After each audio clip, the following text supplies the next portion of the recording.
Bismillahirrahmanirrahim. Assalamualaikum warahmatullahi wabarakatuh.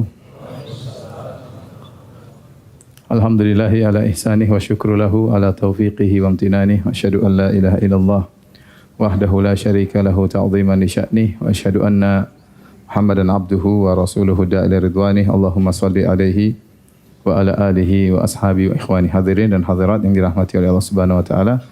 Alhamdulillah pada siang hari ini kita diberi kesempatan kembali oleh Allah untuk bisa beribadah sujud kepadanya, salat zuhur berjamaah. Semoga salat kita diterima oleh Allah Subhanahu wa taala.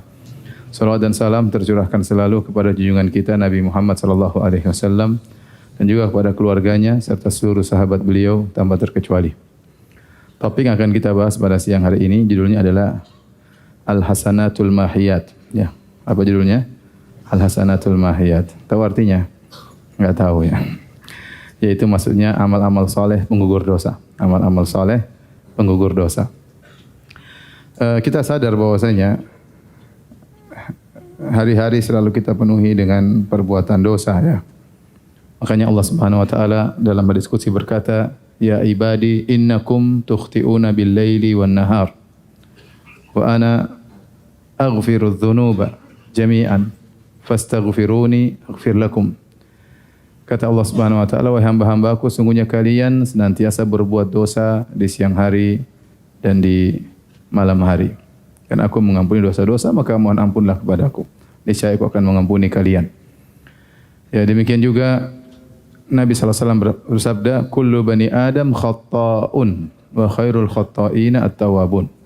Seluruh anak Adam tanpa terkecuali khata'. Khata' adalah sighah mubalaghah yang artinya senantiasa melakukan dosa, berpindah dari satu kesalahan kepada kesalahan yang lain.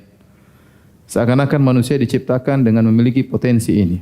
Sebagaimana dia diciptakan dengan memiliki syahwat, memiliki ya kadang rasa lapar, rasa haus ya. Demikian juga seakan-akan dia diciptakan memiliki potensi untuk senantiasa berdosa. Ya. Terutama kita katakan lagi di zaman sekarang ini, zaman yang penuh dengan sebab-sebab membuat kita terjerumus dalam dosa. Adanya internet, ya, adanya sosial media, ya, yang seakan-akan telah menjadi kebutuhan primer bagi setiap orang, ya. Baik bapak-bapak, ibu-ibu, bahkan adik-adik dan anak-anak. Semuanya pegang gadget, ya. Semuanya bermain medsos, ya. Ya, terkadang seorang memiliki akun ganda ya, triple akun dan seterusnya. Dan tatkala kita berinteraksi dengan medsos, mau tidak mau kita pasti terjerumus dalam dosa. Namanya medsos penuh dengan ghibah, namimah, terumbarnya aurat wanita ya. Ya, kemudian melihat hal yang haram, mendengar hal yang haram, musik dan yang lainnya yang tidak bisa kita hindari. Ya.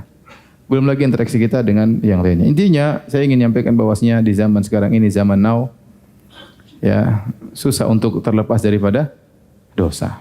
Susah terlepas daripada dosa. Belum lagi kita bicara tentang interaksi kita dalam pekerjaan. Ya. Ada yang pekerjaannya 100% halal, itu pun jarang ya. Ada yang setengah-setengah, 50% haram, 50% apa? Halal. Ada yang 90% haram, 10% syubhat. Dan berbagai macam sebab-sebab kita terjerumus dalam dosa. Belum kita berbicara tentang bagaimana kewajiban yang harus kita lakukan. Kewajiban terhadap orang tua kita, sudahkah kita penuhi? Kewajiban kita terhadap istri kita, sudahkah kita penuhi? Nafkah lahir batinnya, nasihat kepadanya, perhatian. Kewajiban terhadap anak-anak, sudahkah kita penuhi? Ya. Kewajiban terhadap kakak dan adik kita, sudahkah kita menyambung silaturahmi? Sudahkah kita... Jadi banyak hal-hal yang membuat kita mudah terjerumus dalam dosa. Tentunya kita tidak ingin meninggal dunia dalam kondisi dosa, membawa dosa yang banyak. Karena dosa adalah malapetaka bagi seorang di dunia, apalagi di akhirat. Namun dengan rahmat Allah Subhanahu wa taala menjadikan banyak sebab yang bisa menggugurkan dosa-dosa seseorang. Syekhul Islam Ibnu Taimiyah rahimahullahu taala menyebutkan sekitar 10 sebab penggugur dosa dalam kitabnya Majmu' Fatawa. Di antaranya seingat saya seperti taubat, bertobat menggugurkan dosa. Di antaranya istighfar, istighfar juga menggugurkan dosa. Bedanya taubat istighfar ini pembahasan tersendiri. Kemudian di antaranya misalnya sakit ya, sakit menggugurkan apa? Dosa. Ya, kata Nabi sallallahu alaihi wasallam, la tasubbul humma fa innaha tuthibu khataaya bani Adam kama yudhibul kirkhabatal hadid. Jangan kau mencaci maki demam. Sungguhnya demam itu menghilangkan dosa-dosa sebagaimana alat pandai besi menghilangkan karat besi. Ya. Kemudian sakit dan yang semisalnya seperti dizalimi orang ya. Ini juga menggugurkan apa? Dosa. Kemudian di antaranya doa kaum muslimin kepada seseorang. Ada kita sudah meninggal dunia dengan bawa dosa, tahu-tahu ada orang mendoakan kita. Dia ziarah kubur, dia doain kita. Dia dalam kesendiriannya ingat kepada kita, lantas dia mendoakan kita. Atau didoakan oleh orang tuanya, didoakan oleh istrinya, atau didoakan oleh anak-anaknya. Maka doa kaum muslimin bermanfaat bagi yang lainnya, bisa menggugurkan dosa. Kemudian di antaranya misalnya dhammah ya, dhammah yaitu tatkala seorang masuk kuburan dia akan merasakan himpitan. Semua orang merasakannya. Kata Nabi sallallahu alaihi wasallam, kalau seorang terbebaskan dari dhammatul qabr, himpitan kubur, maka akan terbebaskan darinya Sa'ad bin Mu'adz. Tetapi Sa'ad bin Mu'adz radhiyallahu anhu seorang yang saleh juga merasakan dhammah tersebut. Yaitu kesulitan yang dihadapi tatkala pertama kali masuk dalam alam barzakh ya, dan itu juga menggugurkan dosa sebagaimana sakratul maut yang dihadapi oleh seorang sebelum meninggal dunia itu juga menggugurkan dosa sampai Nabi SAW berkata la ilaha illallah inna lil mauti la sakarat ya, tidak ada sembahan yang berhak disembah kecuali Allah, sungguhnya dalam kematian ada sakarat, ada kesulitan, syiddah yang dialami oleh seorang sebelum meninggal dunia dan itu juga menggugurkan dosa. Di antara hal yang menggugurkan dosa misalnya syafaat dari orang-orang saleh atau syafaat dari malaikat. Malaikat juga memberi syafaat ya. Tatkala di dunia mereka mendoakan wa istaghfirul ladzina amanu ya, sungguhnya malaikat memohonkan ampunan bagi orang yang beriman, mereka memberi syafaat dengan doa tatkala di dunia. Tatkala sudah meninggal juga mereka memberi syafaat tatkala di akhirat kepada orang-orang yang diridhoi oleh Allah untuk diberi syafaat. Yang syafaat itu bisa saja ya menggugurkan dosa seseorang ya atau mengeluarkan seorang dari neraka jahanam. Demikian juga syafaat orang-orang saleh, syafaat dari teman, syafaat dari istri, syafaat daripada anak, syafaat dari orang kita yang kita kenal ya, kalau mereka memberi syafaat dan diizinkan oleh Allah Subhanahu wa taala. Kemudian di antara hal yang menggugurkan dosa ya, misalnya adalah mahdhu rahmati rabbil alamin, murni karunia Allah Subhanahu wa taala. Ya, tidak ada sebab yang kecuali Allah ingin mengampuni dia. Ya makanya dalam ayat kata Allah Subhanahu wa taala, innallaha la yaghfiru ayyushraka bih wa yaghfiru ma duna dzalika liman yasha. Sungguhnya Allah tidak mengampuni dosa kesyirikan, namun Allah mengampuni dosa orang yang Allah kehendaki. Ya, terkadang syafaat malaikat sudah selesai, syafaat kaum muslimin sudah selesai, semua sudah selesai, tinggal rahmat Rabbul Alamin. Kasih sayang Allah Subhanahu wa taala. Allah bisa saja mengampuni dosa orang sesuai dengan Allah kehendaki tanpa ada sebab apapun. Allah menghendaki, Allah ampuni dosa-dosa dia. Dan di antara penggugur dosa yang akan kita bahas pada hari ini adalah al-hasanatul mahiyat, yaitu amal-amal soleh yang menggugurkan dosa-dosa. Dan ini disebutkan oleh Allah Subhanahu wa taala dalam Al-Qur'an. Kata Allah Subhanahu wa taala, "Wa aqimis salata tarafayn nahari wa zulafan minal lail innal hasanati yudhhibna sayyi'at. Dzalika dzikra lidz-dzakirin." Dalam surat Hud, di akhir-akhir surat Hud. Kata Allah Subhanahu wa taala, dirikanlah salat tarafayn nahar, yaitu di ujung hari ya, baik di subuh maupun di petang hari ya, sore ya. Wa zulafan minal lail, kemudian juga di malam hari ya, salat maghrib, salat isya. Innal hasanati yudhhibuna sayyi'at. Sungguhnya kebaikan-kebaikan bisa menghilangkan dosa-dosa. Sungguhnya kebaikan-kebaikan bisa menghapuskan dosa-dosa. Ayat ini disebutkan turun, ada sebabnya, disebutkan Sahih Bukhari, Sahih Muslim, tentang kisah seorang lelaki asaba imra'atan fi aqsal Madinah qiblata haramin. Dia melakukan keharaman dengan seorang wanita di ujung kota Madinah. Dia mencium wanita tersebut, namun tidak dia gauli, tidak dia zinahi. Namun itu ciuman haram. Dia menyentuhnya, dia cium wanita tersebut, dia melakukan yang haram. Nah, kemudian dia pun gelisah. Dia pun pergi menemui Nabi sallallahu alaihi wasallam. Dia mengatakan, "Ya Rasulullah, inni asabtu haddan fa aqimhu alayya." Ya Rasulullah, aku melewati batas larangan Allah, maka tegakkan hukum had bagiku. Dia menyangka bahwasanya Hukumnya ada kaitannya dengan zina. Kalau zina ditegakkan hukum had, tapi dia tidak sampai berzina, dia hanya mencium atau menyentuh. Ya. Dalam riwayat qublat haram itu dia mencium. Ya. Kemudian dia mengatakan Rasulullah tegakkan hukum had. Tidak ada hukum had bagi orang yang mencium. Hukum had ditegakkan kalau terjadi apa? Zina. Maka Rasulullah SAW mengatakan ustur ala nafsik, tutup aibmu, jangan kau ceritakan. Ya. Tetapi dia sudah terlanjur bilang sama Nabi SAW. Nabi tidak menjawab. Kemudian Nabi SAW salat. Dalam sebagian riwayat salat asar. Setelah salat asar dia datang lagi, ya Rasulullah, ya, tegakkan hukum had bagiku. Maka Nabi SAW mengatakan, as-sallaita ma'ana, apa kau salat bersama kami? Tadi salat jamaah, kata dia, iya ya Rasulullah. Maka Rasulullah SAW membacakan firman Allah, turun ayat, wa aqimis salata tarafayn nahari wa zulafan minal lail, innal hasanatu yudhhibuna sayyi'at. Dirikanlah salat di pagi hari dan petang hari, sungguhnya kebaikan-kebaikan akan menghapuskan dosa-dosa. Maka dosa-dosamu telah dihapuskan dengan salat asarmu berjamaah. Dengan salat asarmu berjamaah, ya. Jangan sampai salah paham, ya Ustaz, kita cium cewek salat asar selesai. Kadang iblis memberi wahyu. Ini kasus seorang sahabat yang dia setelah melakukan dosa dia merasa takut, dia ketakutan dan seterusnya. Kemudian dia salat mungkin khusyuknya luar biasa. Ente cium, ente enggak takut, salat ente enggak khusyuk. Wallahu alam diampuni atau tidak. Jangan sampai salah paham. Tapi maksud saya, ini dalil bahwasanya kebaikan bisa menghapuskan apa? Dosa-dosa. Ingat, kebaikan ini bukan taubat. Jadi tadi disebutkan ada sekitar 10 sebab bisa menggugurkan apa? Dosa. Bisa jadi seorang bertobat, beristighfar, tapi taubatnya tidak memenuhi persyaratan. Istighfarnya tidak memenuhi apa? Persyaratan. Karena persyaratan taubat misalnya apa? Dia meninggalkan dosa tersebut, kemudian dia menyesali perbuatannya dan dia bertekad untuk tidak mengulanginya. Penyesalan itu belum tentu sempurna. Bisa jadi dalam hatinya masih ingin melakukannya kembali. Sehingga tatkala dia tidak memenuhi persyaratan taubat, bisa jadi dosanya tidak diampuni. Namun masih ada cara yang lain agar dosa bisa diampuni. Di antaranya melakukan amalan-amalan kebajikan, ya. Di antara dalil yang menunjukkan akan dalam Al-Qur'an juga Allah Subhanahu wa taala berfirman, "Walau anna ahlal kitabi amanu wattaqau lakaffarna anhum sayyi'atihim wa adkhalnahum jannatin na'im." Kata Allah Subhanahu wa taala, seandainya ahlul kitab, Yahudi Nasrani, amanu wattaqau, mereka beriman dan mereka bertakwa, sungguh kami akan menghapuskan dosa-dosa mereka dan kami akan masukkan mereka dalam surga yang penuh dengan kenikmatan, ya. Di sini Allah mengatakan kalau mereka beriman bertakwa, ya, berarti amal soleh, maka konsekuensinya Allah akan menggugurkan dosa-dosa mereka. Jadi iman dan amal soleh ini sendiri adalah faktor yang bisa menggugurkan dosa-dosa. Di antara 10 faktor.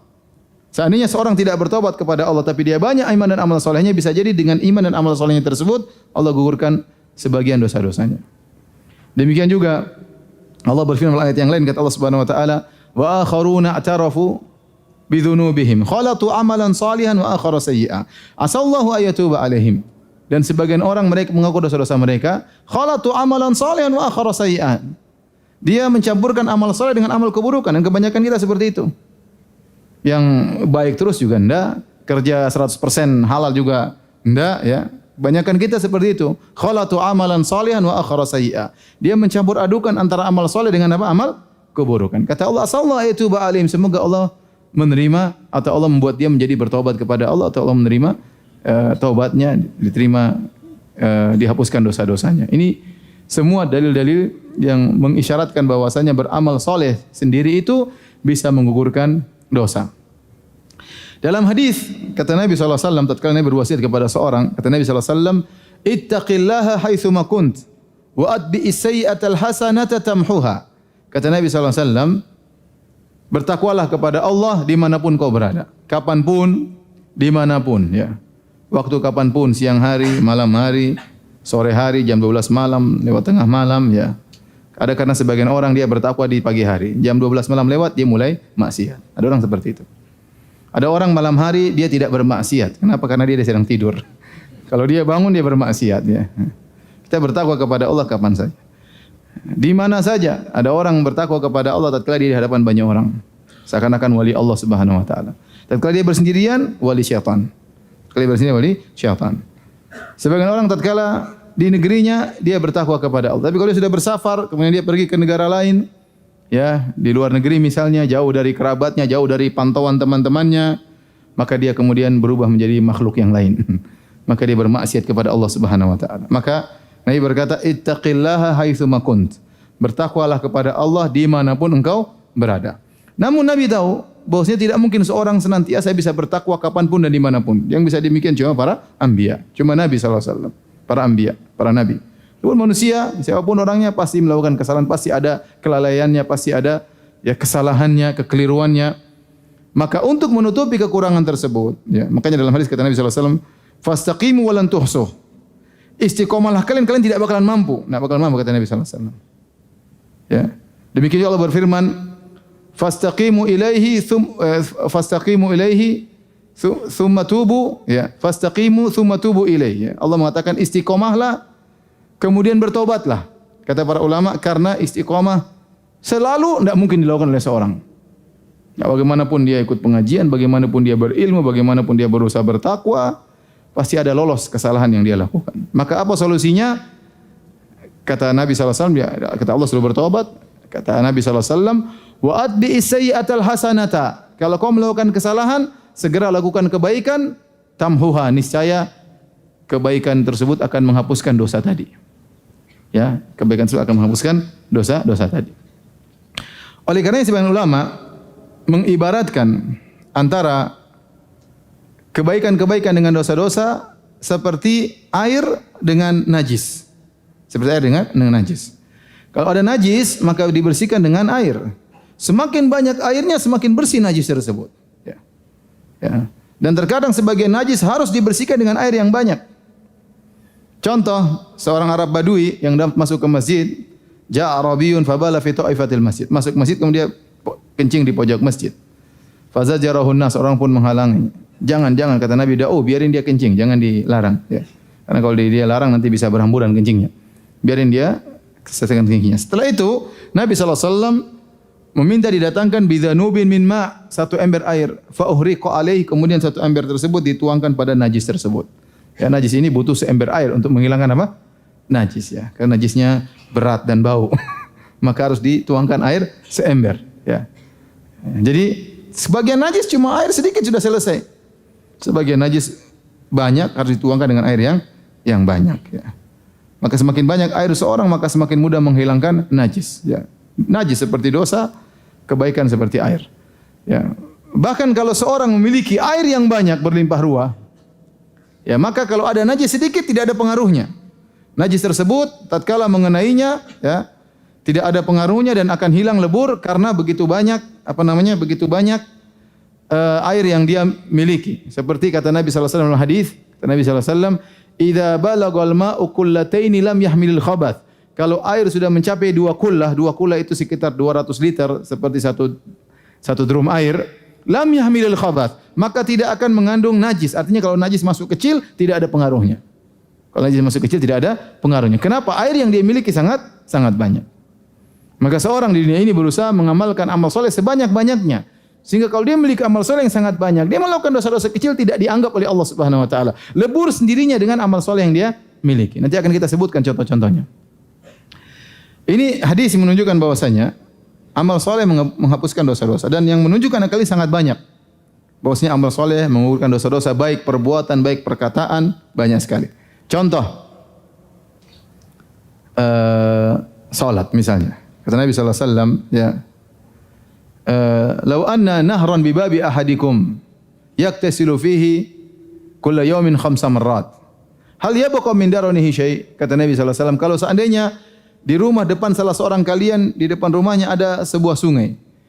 Yang pemilik rumah mandi 5 kali sehari. Apakah tersisa kotoran di badannya? Kata para sahabat, tentu tidak ada ya Rasulullah. Kata Nabi sallallahu alaihi wasallam, "Fadzalika mathalu as-salawatil khams. Yamhullahu bihinnal khotoya." Ini perumpamaan salat 5 waktu. Yang seorang jika melakukan salat 5 waktu, maka Allah akan menghapuskan dengan salat tersebut dosa-dosa. Maka jangan pernah tinggalkan salat 5 waktu. Berusaha selalu senantiasa salat berjamaah. Pengaruhnya luar biasa. Tadi ingat, ada orang cium cewek, hilang dosanya dengan salat asar berjamaah. Beda kalau dia salat sendirian. Belum tentu pengaruhnya luar biasa. Ya. Kemudian contohnya salat, kemudian contohnya puasa. Dalam banyak hadis kata Nabi sallallahu alaihi wasallam, Man shoma ramadhana imanan wa ihtisaban ghufira lahu ma taqaddama min dzambi. Barang siapa berpuasa dengan penuh keimanan dan penuh ketakwaan akan diampuni dosa-dosa yang telah lalu. Meskipun dia tidak bertobat. Kalau dia puasa dengan puasa yang benar, diampuni dosa-dosa yang telah lalu. Ya. Contoh Nabi SAW berkata, wa su'ila an siyami yaumi Arafah. Nabi ditanya tentang puasa hari Arafah. Kata Nabi SAW, ahtasibu ala Allah an yukaffira as-sanata allati qablahu. Aku berharap kepada Allah Subhanahu wa taala ya dengan puasa hari Arafah akan dihapuskan dosa-dosa setahun sebelumnya wallati ba'dahu dan setahun sesudahnya. Wa su'ila an siyami Asyura. Nabi ditanya tentang hari Asyura. Nabi mengatakan ahtasibu ala Allah an yukaffira as-sanata allati qablahu. Aku berharap dengan puasa Asyura sehari akan menghapuskan dosa-dosa setahun sebelumnya. Ini dalil bahwasanya puasa menggugurkan dosa. Contohnya wudu. Kata Nabi SAW, man tawadda'a wa ahsana al-wudu'a kharajat khotayahu min jasadihi hatta takhruja tahta adfarihi. Kata Nabi SAW, barang siapa yang berwudu dan wudunya benar, dia wudu dengan wudu yang baik, maka akan gugur dosa-dosanya bersama gugurnya air. Ya. Ya, dari dosa tangannya, dosa pandangannya, dosa kakinya, sampai dosa-dosa tersebut keluar dari jasadnya, sampai keluar dari bawah kuku-kukunya. Ya. Menunjukkan wudu yang benar tadi, menghapuskan dosa-dosa. Ya. Demikian juga kata Nabi SAW, awala adullukum ala ma yamhullahu bihi khatayakum. Ya. Wa yarfa'uhu bidarajatikum. Maukah aku kabarkan kepada kalian dengan perkara yang dengannya kalian lakukan akan mengangkat derajat kalian dan menghapuskan dosa-dosa kalian. Kata para sahabat, apa kata Rasulullah? Kata Rasulullah SAW, isbagul wudu'i alal makarih. Sempurnakan wudu dalam kondisi yang tidak menyenangkan. Contoh kata para ulama, kalau kita dulu di Saudi musim dingin, wudu dingin banget. Udah wudu aja enggak apa-apa. 3 kali sempurnakan, maka itu akan menghapuskan apa? Dosa-dosa. Atau sebaliknya musim panas, buka panas banget. Dan itu terjadi kalau orang tinggal di musim 4 musim ya. Buka keran panas banget, maka tetap dia berusaha berwudu dengan sempurna. Maka itu akan menggugurkan apa? Dosa-dosa dan mengangkat derajatnya. Contoh lagi misalnya kata Nabi SAW, as-salawatul khams wa Ramadan ila Ramadan wal umrah ila al-umrah kafaratu lima bainahunna idza syunibatil kaba'ir. Salat yang satu dengan salat yang lain, Jumat yang satu dengan Jumat yang lain, umrah yang satu dengan umrah yang lain, Ramadan yang satu Ramadan yang lain akan menghapuskan dosa-dosa di antara keduanya selama dijauhi dosa-dosa besar. Contohnya yang sederhana zikir. Zikir kata Nabi SAW, man qala subhanallah wa bihamdihi fil yaumi mi'at marrah ya muhiyat khotayahu wa in kanat mithla zabadil bahr. Kata Nabi SAW, barang siapa berzikir 100 kali subhanallah wa bihamdihi tiap hari 100 kali akan diampuni dosa-dosanya meskipun dosa-dosanya sebanyak buih di lautan. Sebanyak buih di lautan. Jadi banyak amal soleh yang menggugurkan dosa-dosa. Namun kata para ulama, ini semuanya berkaitan dengan dosa-dosa kecil. Dosa-dosa besar tidak bisa diampuni kecuali dengan bertobat. Apakah umrah menghapuskan dosa besar? Jawabannya tidak. Apakah salat menghapuskan dosa besar? Jawabannya tidak. Apakah puasa menghapuskan dosa besar? Jawabannya tidak. Apakah zikir tadi menghapuskan dosa besar? Jawabannya tidak. Dosa besar perlu taubat secara khusus.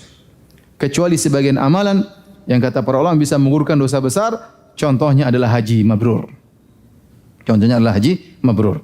Dalam satu hadis Nabi SAW bersabda, "Man hajja hadzal bait lillah wa lam yarfuth wa lam yafsukh wa lam yafsuq raja'a min dhunubiha ka yaumi waladathu ummuh." Barang siapa berhaji ikhlas karena Allah. Kemudian wa lam yarfuth, tidak kata-kata yang kotor, tidak menggoda istrinya tatkala sedang pakai ihram. Ya, tidak berbicara tentang hal yang bisa mengantarkan syahwat tatkala sedang ihram. Walam yafsuk, dan tidak bermaksiat tatkala melaksanakan ibadah haji. Raja'a min dzunubi ka yaumi waladathu ummuh, maka akan hapus dosa-dosanya sebagaimana dia baru lahir dari perut ibunya. Dan ini dalil bahwasanya orang melakukan haji kalau hajinya mabrur jadi kembali nol. Dosa-dosanya kembali apa? Nol. Lembaran-lembaran catatan amal yang tadinya hitam kemudian menjadi putih kembali. Karena apa? Karena amalnya yang sangat hebat seperti haji. Bahkan seorang kalau amalannya luar biasa, saking luar biasanya amalannya, bisa dosa yang datang setelahnya tidak dianggap oleh Allah Subhanahu wa taala. Contoh siapa? Contoh ada Ahlu Badar, Ashabu Badar, yaitu para sahabat yang ikut serta dalam perang Badar. Mereka melakukan amalan yang sangat besar tatkala itu. Ya. Sampai kalau mereka saking istimewanya sampai diberi gelar Al-Badri. Itu seorang yang ikut perang apa? Perang Badar. Bahkan kalau disebutkan siapa yang paling hebat di antara para sahabat, maka di antara hal yang buat ini lebih hebat daripada yang lain, ini pernah ikut perang Badar. Berbeda dengan perang Uhud, perang Khandaq, perang setelahnya. Perang Badar luar biasa. 315 lawan berapa? 1000 orang. Ya. Kata yang Allah sebutkan dengan Yaumul Furqan, hari pembeda, hari penentu. Tersebutlah ada seorang sahabat namanya Hatib bin Abi Balta'ah radhiyallahu ta'ala anhu. Dia pernah ikut perang Badar. Perang Badar terjadi pada tahun 2 Hijriah. Kemudian berjalan sampai tahun 8 Hijriah. Tatkala akan terjadi peristiwa Fatu Makkah, penaklukan kota Makkah. Ternyata Hatib bin Abi Balta'ah pada tahun 8 Hijriah dia melakukan kesalahan besar. Waktu Nabi ingin memerangi kota Makkah, rupanya dia punya kerabat atau punya kenalan di sana di Makkah, masih musyrik. Maka dia ingin punya jasa kepada mereka, ya, karena dia tidak sebagaimana orang Quraisy yang banyak saudaranya bertaburan di kota Madinah, kota Makkah, dia tidak banyak saudara, maka dia ingin punya jasa kepada mereka. Apa yang dia lakukan?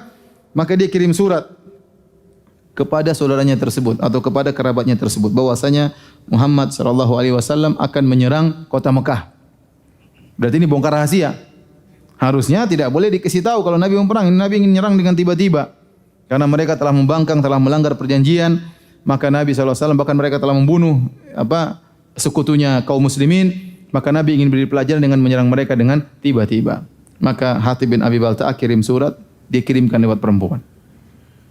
Maka berangkatlah perempuan tersebut menuju kota Mekah untuk menyampaikan berita tersebut. Maka Nabi diberi wahyu oleh Allah Subhanahu wa taala bahwasanya itu perempuan bawa surat dari Hatib bin Abi Balta'ah. Maka Nabi bilang, kejar itu perempuan. Berangkatlah di antaranya Ali bin Abi Thalib. Kemudian tanya, mana surat? Kata dia tidak ada. Kata Ali bin Abi Thalib, kalau enggak kami telanjangi ente. Kalau enggak ada, iya ada. Keluarin. Akhirnya dibawalah surat tersebut kepada Nabi dan Nabi tahu yang kirim siapa? Hatib. Maka Nabi berkata, ma hadza ya Hatib? Apa yang kau lakukan Hatib? Para sahabat sudah emosi. Umar berkata, da'ni adribu unuqa hadzal rajul. Ya Rasulullah, biarin saya penggal kepalanya. Ini bahaya karena dia bongkar rahasia Nabi sallallahu alaihi wasallam. Ini bukan main-main, masalah nyawa, ya. Ini kesalahan dia besar, ya. Tetapi Nabi sallallahu alaihi wasallam mengatakan, la Allah ta'ala ala ahli Badar.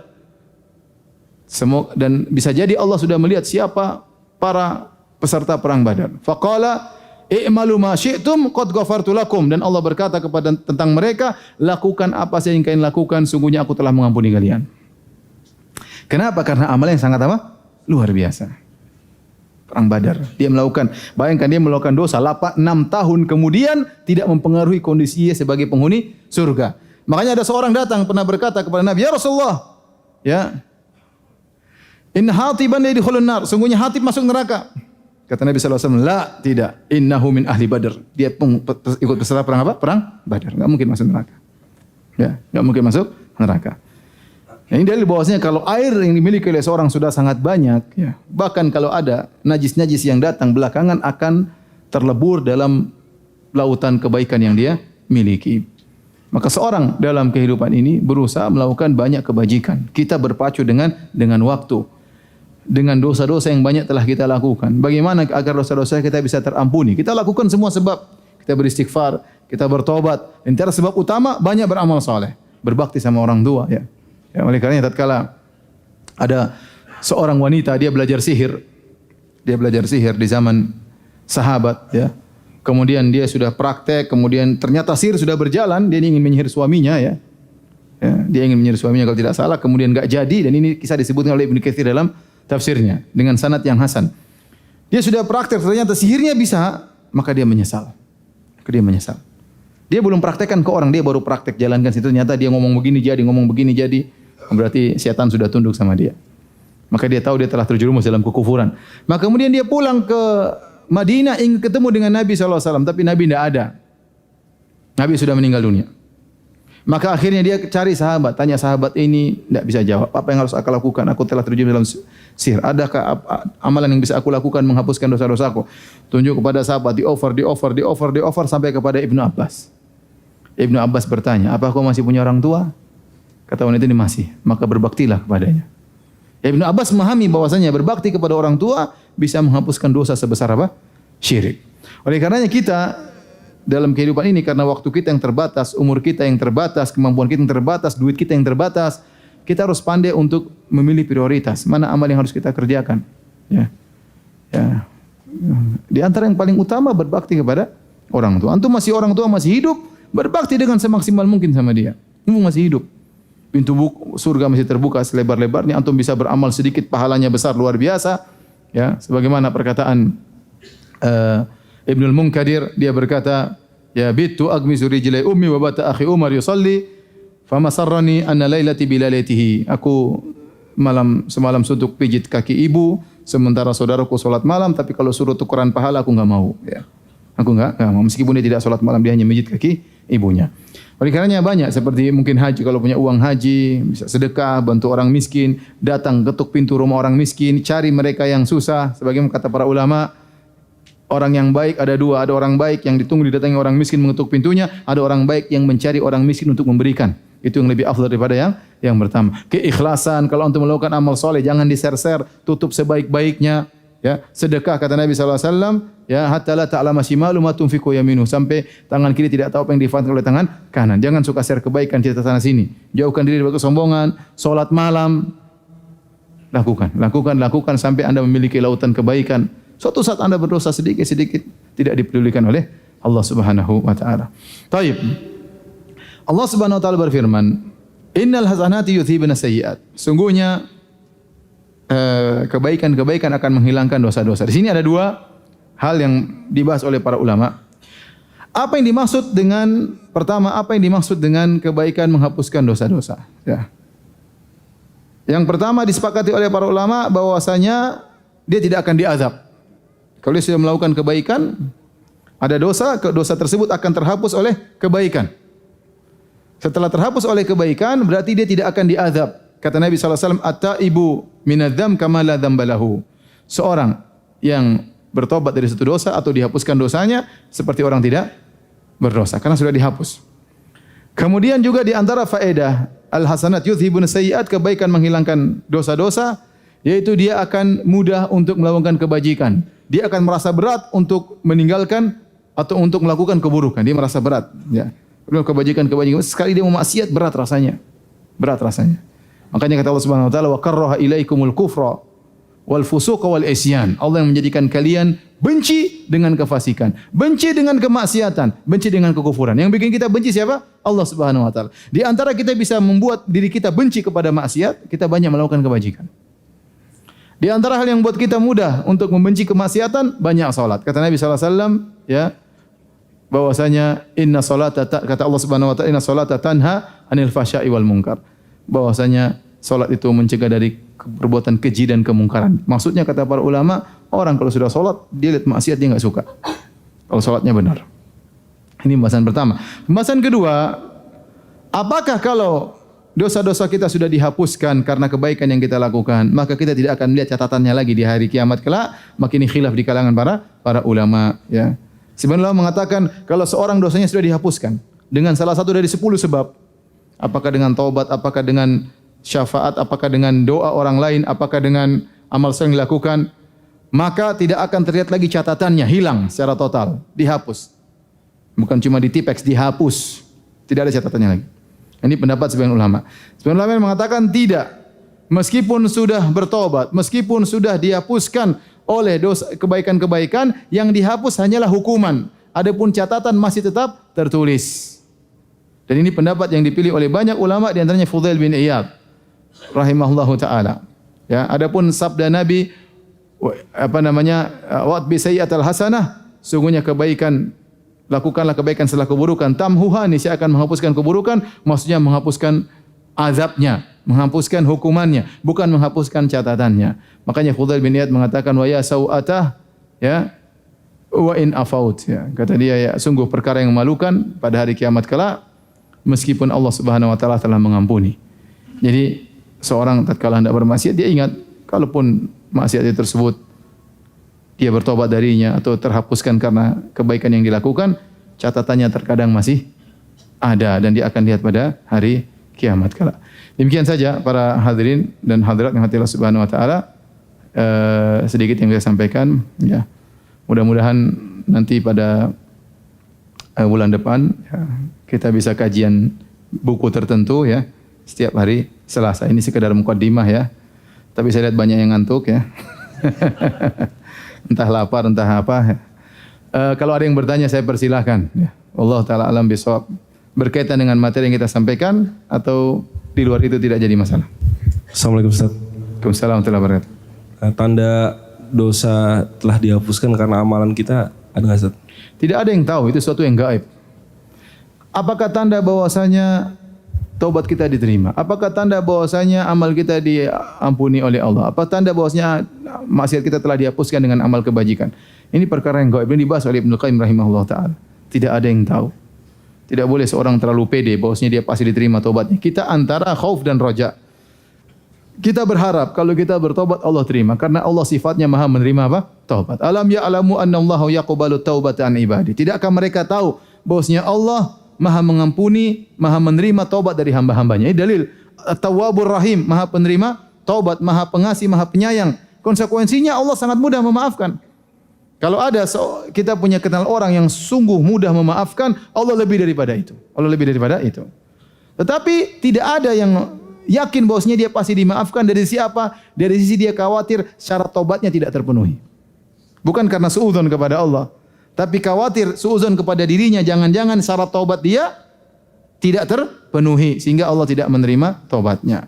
Sama kita bilang secara umum kebajikan bisa menghapuskan dosa. Misalnya orang yang haji mabrur, jelas dosanya diampuni masuk surga. Kata Nabi SAW, wal hajjurul mabrur, laisa lahu jazaa'un ilal jannah. Allah mengatakan, atau Nabi SAW mengatakan, dan haji mabrur tidak ada balasan setimpal kecuali surga. Pasti kalau hajinya mabrur, pasti masuk surga. Allah tidak mungkin berbohong dan Allah tidak akan menyelisih janjinya. Dan surga mudah bagi Allah untuk Allah kasihkan kepada siapa yang Allah kehendaki. Yang jadi masalah, haji kita mabrur enggak, itu masalahnya. Jadi kita suudzon bukan kepada Allah, suudzon kepada diri sendiri, ya. Benar puasa menghapuskan dosa-dosa, ya. Tapi apakah puasa kita benar, ya. Jadi kita tidak pernah tahu apakah benar amal soleh yang kita lakukan menghapuskan dosa-dosa kita. Apakah bakti kita kepada orang tua kita, kepada ibu kita menghapuskan dosa kita? Enggak ada yang pernah, itu urusan Allah Subhanahu wa taala. Ya. Mungkin malaikat tahu, malaikat enggak kasih tahu kita. Kita enggak tahu. Kita enggak tahu. Malaikat tugas mencatat, dia tidak pernah memberitahukan kepada kita bagaimana hasil catatan kita. Namun bisa jadi kita berharap membuat kita husnudzon semakin kuat kalau sebagaimana kata para ulama, al-hasanah ya tunadi bi ukhtiha. Kebaikan itu akan menarik kepada memanggil saudarinya. Jadi kalau kita melakukan kebaikan terus dia disertakan kebaikan lain, mudah-mudahan itu tanda bahwasanya kita diterima taubatnya. Ya. Mudah-mudahan kita tanda bahwasanya haji kita mabrur. Mudah-mudahan tanda bahwasanya dosa-dosa kita telah diampuni atau dihapuskan. Makanya kata para ulama, kalau ingin tahu haji mabrur atau tidak, lihat setelah hajian. Bagaimana kondisi dia? Apakah setelah haji lebih baik atau tidak? Ya. Ibarat seorang misalnya punya mobil rusak, dimasukkan ke bengkel, setelah dibengkelkan 5 hari misalnya, keluar mobilnya. Ternyata tambah parah, berarti bengkelnya nggak beres. Ya. Kalau keluar ternyata mobilnya lebih baik, berarti bengkelnya beres. Kalau setelah haji, ternyata semakin soleh, semakin rajin sholat berjamaah, semakin berbakti kepada orang tua, semakin sayang kepada istri, semakin sayang kepada anak-anak, semakin perhatian sama tetangga, semakin rajin sholat malam, maka itu tanda mudah-mudahan dia haji mabrur. Tapi kalau setelah pulang haji tambah sombong, tambah angkuh, hajinya kemungkinan besar tidak mabrur, tapi itu semua tidak bisa kita pastikan. Itu perkara yang gaib, Allah alam bisawab. Ada lagi yang bertanya? Silakan. Tolong kasih mic. Yang mau balik ke kantor silakan ya, enggak usah ragu-ragu ya. Siapa tahu dicari bosnya ya.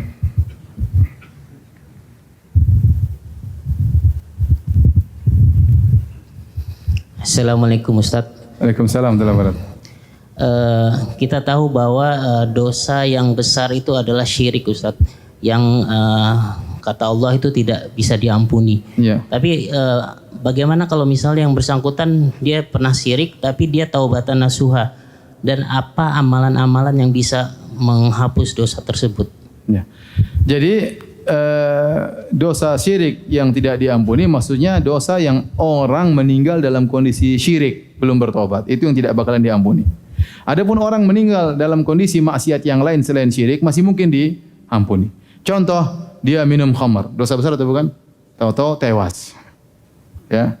Apakah ini pasti masuk neraka? Kita bilang enggak. Karena Allah wa yaghfiru liman yasha. Allah mengampuni bagi orang yang Allah kehendaki. Bisa jadi Allah ampuni, bisa jadi Allah tidak ampuni. Terserah Allah Subhanahu wa taala. Paham? Ada orang berzina, tahu-tahu jantung mati. Kejadian sebagian orang seperti itu, minum obat kuat kemudian berzina, tewas di tengah jalan. Lagi di atas perut meninggal dunia. Ini terjadi. Terjadi karena yang cerita teman saya yang belikan obatnya. Kejadian ya. Contoh, ini berarti dia apakah kita bilang dia pasti masuk neraka? Jawabannya belum tentu. Karena itu bukan syirik. Selama dosa itu bukan syirik, kalau dia meninggal belum bertobat, maka masih di bawah tahta masyiatillah, di bawah kehendak Allah. Insya'a adzabahu, kalau Allah berkehendak Allah adzab, wa insya'a ghafara lahu, kalau berkehendak Allah mengampuninya. Ya, paham semua. Seperti orang mati bunuh diri. Bunuh diri bukan syirik. Apakah dia bilang pasti masuk neraka? Jawabannya kita enggak tahu. Beda halnya tatkala seorang meninggal mulai syirik, lagi nyembelih kambing buat sedekah laut misalnya, ya syirik ya. Lagi pergi ke dukun tahu-tahu tewas misalnya ya. Nah, ini meninggal dalam kondisi apa? Syirik ya. Maka dia belum bertobat, maka ini tidak mungkin diampuni. Adapun dosa apapun kalau dia bertobat akan diampuni, syirik dan yang lainnya. Ya. Betapa banyak para sahabat terjun dalam kesyirikan kemudian mereka bertobat kepada Allah Subhanahu wa taala. Contoh tobat dari syirik ya orang-orang mu'allaf itu rata-rata tobat dari apa? Syirik. Itu namanya mu'allaf ya. Mereka meninggalkan kesyirikan masuk Islam berarti tobat dari kesyirikan dan mereka diampuni. Mereka diampuni. Jadi yang dimaksud Allah tidak ampuni tadi kalau meninggal dalam kondisi tidak bertobat ya.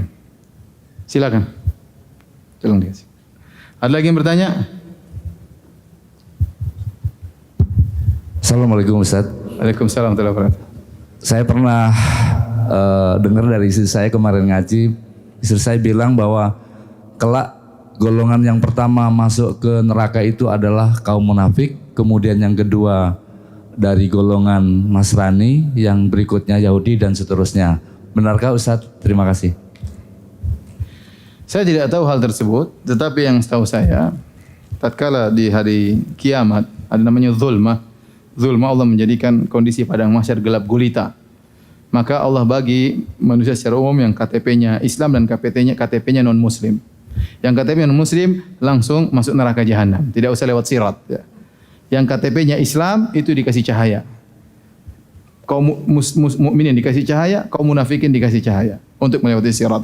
Tetapi kaum munafikin cahayanya dimatikan oleh Allah Subhanahu wa taala. Ditipu oleh Allah karena selama ini mereka menipu Allah Subhanahu wa taala. Ya, mereka menunjukkan mereka Islam ternyata benci sama Islam. Maka pada hari kiamat dikasih cahaya kemudian dimatikan oleh Allah Subhanahu wa taala, maka mereka pun seluruh lewat sirat akhirnya mereka masuk neraka jahanam. Ya. Yang benar kalau kata para ulama, masalah dulu sampai dulu saya enggak tahu, tapi zahir dari penjelasan para ulama yaitu orang kafir yang KTP non muslim duluan masuk neraka. Munafik belakangan, tapi akhirnya masuk neraka juga. Tetapi kalau kita mau berbicara oleh para ulama tentang urutan mereka di neraka, yang paling parah orang munafik. Dan paling parah tidak mesti masuk duluan ya. Ya. Yang sebagaimana yang di surga yang masuk duluan belum tentu yang paling tinggi. Saya ulangi, tidak mesti yang paling parah masuk duluan di neraka jahanam. Sebagaimana tidak mesti yang paling tinggi surganya masuk duluan di surga. Makanya kata Nabi sallallahu alaihi wasallam, inna fuqara'a ummati yadkhulunal jannah qabla al-aghniya bi 500 am. Bi 500 am. Kata Nabi sallallahu alaihi wasallam, sungguhnya orang-orang miskin dari umatku masuk surga sebelum orang kaya 500 tahun sebelum orang kaya. Orang kaya nunggu dulu ya. Orang miskin 500 tahun. Tapi bukan berarti mereka yang masuk dulu surganya lebih tinggi. Kata para ulama, kenapa di antara Ibnu Hajar, Ibnu Taimiyah juga, karena apa? Karena orang yang kaya hisapnya panjang. Harus dihisap. Nah, kalau hisapnya sudah panjang, ternyata setelah dihisap ternyata amalannya banyak, ternyata uangnya buat ini, sumbangan ini buat bantu fakir miskin, anak yatim, bantu dakwah, bantu orang berjihad, bantu janda tua, janda muda, dibantu semuanya, ya. Maka setelah itu ternyata surganya lebih tinggi meskipun dia masuk belakangan. Paham? Jadi tidak mesti orang surga masuk duluan berarti dia derajatnya lebih apa? Tinggi. Dia totalitas belakangan nanti dihisap oleh Allah, bisa jadi yang belakangan lebih tinggi, ya. Cuma kata para ulama orang miskin lebih dahulu, karena mereka di dunia tidak merasakan kenikmatan dunia. Orang kaya yang sudah sering sudah tunggu dulu. Kan sudah banyak lama enak di dunia. Yang miskin-miskin duluan yang lama tidak pernah merasakan kenikmatan. Sama orang penghuni neraka jahanam juga bukan berarti yang masuk di luar kemudian dia berarti apa? Nerakanya paling bawah. Ya, adapun siapa di luar wallahu alam bisawab tidak ada dalil yang tegas, tetapi dalil menunjukkan orang munafik nerakanya yang paling apa? Yang paling bawah. Innal munafiqina fid darkil asfali minan nar. Sungguhnya orang-orang munafik di neraka yang paling dasar, kerak neraka. Setelah itu kata para ulama, baru kemudian orang-orang Majusi, musyrikin. Setelah itu ada ini pendaftar sebagian salaf. Maka kemudian setelah itu orang-orang ahlul kitab, ya. Baru kemudian ada neraka khusus, neraka orang-orang Islam. Derajatnya tidak sama dengan neraka-neraka apa? Orang-orang kafir. Wallahu a'lam bishawab. Baik. Silakan, nanti bertanya. Mana mic-nya?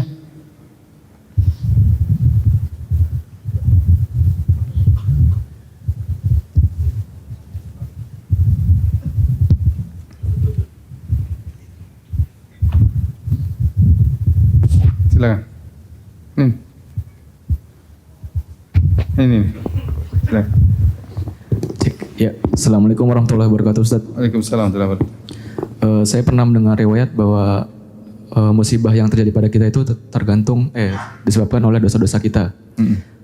Tapi saya juga pernah dengar kalau misalkan orang-orang beriman itu diuji sesuai dengan tingkat keimanannya masing-masing. Nah, itu bedanya musibah dengan ujian itu apa, Ustaz?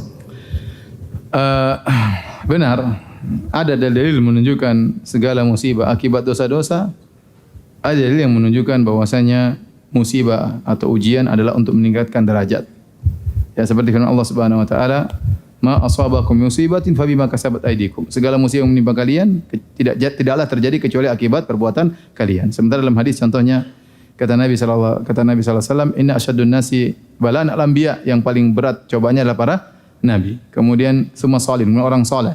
Semua amsal fal amsal, kemudian selanjutnya. Jadi ternyata ujian itu ada dua fungsinya. Bisa menghilangkan dosa-dosa dan bisa jadi mengangkat apa? Derajat. Nah, kita kalau dikasih ujian, dikasih musibah, kita masuk yang mana? Kalau kita ini seperti nabi, para ulama, kemungkinan besar karena ujian. Tapi kalau kita seperti kita, kemungkinan besar apa? Menghapuskan apa? Dosa-dosa, ya. Ya, kalau kita sabar, kalaupun kita sabar menghadapi musibah tersebut, otomatis derajat kita akan dinaikkan. Otomatis derajat kita akan dinaikkan karena kita bersabar, dengan kesabaran terus dapat pahala, derajatnya dinaikkan. Cuma mana yang lebih utama ya tadi, ya. Kira-kira seorang masing-masing tahu diri. Ya. Ya, apapun karena ujian atau karena menghilangkan dosa, sabarlah menghadapinya, ya. Kalau kita sabar, derajat kita akan dinaikkan oleh Allah Subhanahu wa taala. Baik, silakan.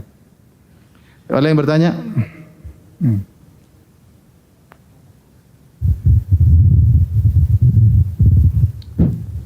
Assalamualaikum warahmatullahi wabarakatuh. Waalaikumsalam warahmatullahi wabarakatuh. Saya mau bertanya Ustaz, bagaimana sikap kita sebagai seorang yang awam, bukan penuntut ilmu yang maksudnya dalam hal agama, karena kita punya keterbatasan waktu terhadap sikap kita terhadap berbagai khilafiyah mengenai hal yang bukan yang pokok, maksudnya yang ranting lah, misalnya mengenai cara tata cara sholat atau apa. Sikap kita sebagai awam gimana? Karena begitu banyak misalnya kita ikut kajian A seperti ini, hadis seperti ini. Sementara waktu kita sebagai yang awam ini kan terbatas. Makanya kalau seperti ikut kajian jangan yang khilaf-khilaf terus.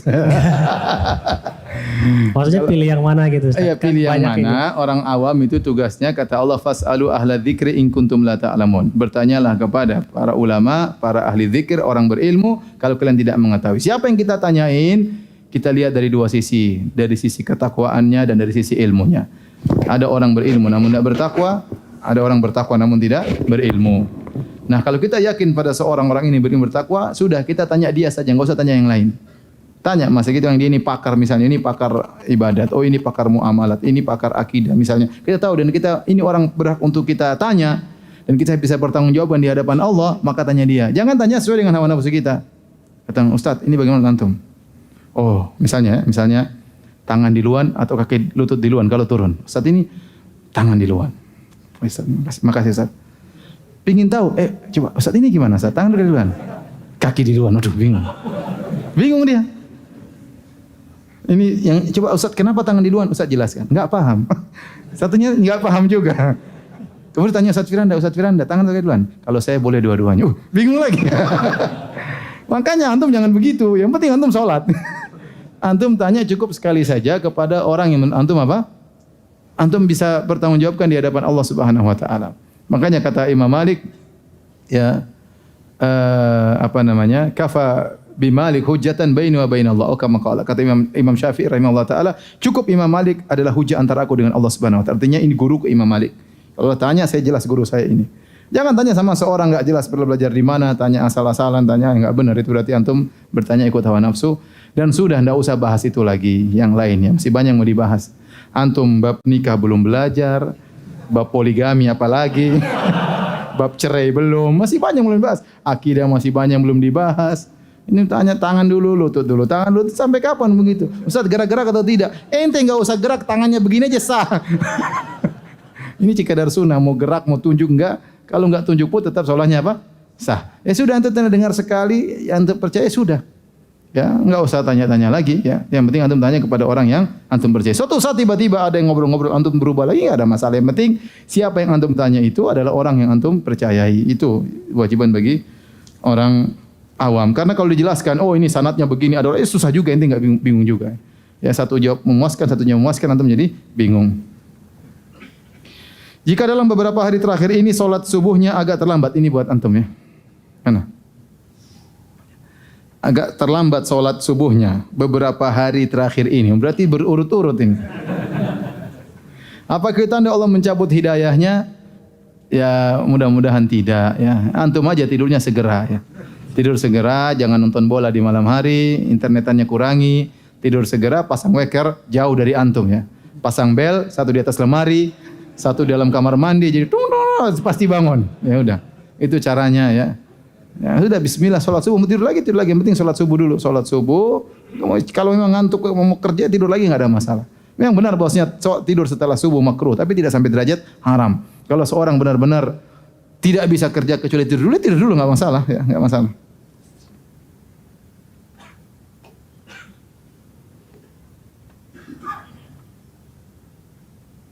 Ustaz, mohon penjelasan bagaimana hukum menabur bunga di kuburan Rasulullah sallallahu alaihi wasallam. Tidak ada faedahnya menaburkan kuburan di kuburan Nabi sallallahu alaihi wasallam. Kalau itu memang baik, tentu para sahabat pasti sudah melakukannya ya. Pasti sudah melakukan kuburan ya. Kalau itu baik tentu dilakukan oleh para sahabat atau para tabi'in. Namun tidak ada yang pernah melakukannya, maka tidak perlu kita lakukan. Baik, terakhir ada yang bertanya? Ya, silakan.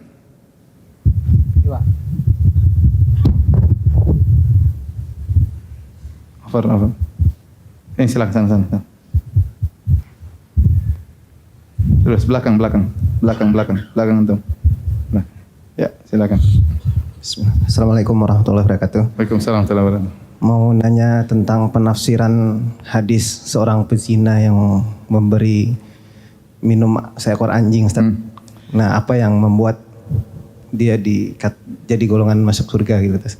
Para ulama menyebutkan di antara Ibnu Qayyim rahimahullah taala ya. Allah kalau ingin mengampuni seorang dengan sebab apapun terserah Allah Subhanahu wa taala. Itu kembali kepada Allah. Meskipun sebab kecil dia lakukan. Ya. Contoh seperti jangankan itu ada seorang lewat tengah jalan kemudian dilihat duri dia hilangkan, Allah ampuni dia gara-gara itu saja. Terserah Allah Subhanahu wa taala. Ya, yang penting ada sebab. Ya, Allah mau ampuni dia sebanyak-banyaknya terserah Allah Subhanahu wa taala. Tapi kata para ulama yang buat dia istimewa daripada yang lainnya, tatkala itu dia benar-benar ikhlas. Dia benar-benar ikhlas.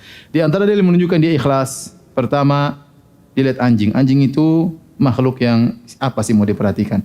Anjing itu dalam kondisi kehausan sampai dia jilat-jilat pasir dan dia muter-muter di sebuah sumur. Dia kasihan, anjing itu enggak bisa ambil air dari sumur.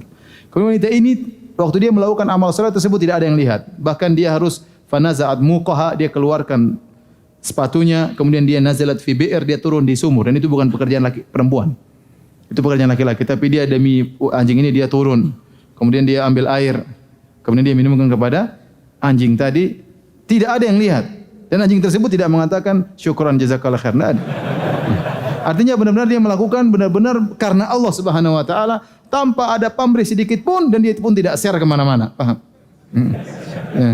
Cuma Allah yang tahu. Bisa jadi dengan sebab dia seperti itu, maka Allah ampuni. Maksudnya kata para ulama, Allah merubah hidupnya. Tadinya dia berzina, akhirnya dia berubah menjadi wanita tidak apa? Berzina. Ya. Jangan sampai salah paham, Ustaz, gampang ampuni dosa. Ente berzina tinggal cari anjing, kasih minum selesai. Kalau nggak ada anjing, kucing juga nggak apa-apa, Ustaz. Enggak benar seperti itu ya. Enggak benar. Ini orang ini spesial ya. Belum tentu sama dengan yang lainnya. Tetapi kata para ulama maksudnya setelah dia memberi minum kepada anjing, Allah merubah hatinya, Allah kasih hidayah kepada hatinya, dia berubah menjadi wanita yang baik. Bukan kemudian tidak adil dia kemudian berzina terus, enggak. Tapi demikian saja kajian kita ini buat antum ya. Kan kafatul majlis subhanakallah bihamdik asyhadu an la ilaha illa anta astaghfiruka wa atubu ilaik. Assalamualaikum warahmatullahi wabarakatuh.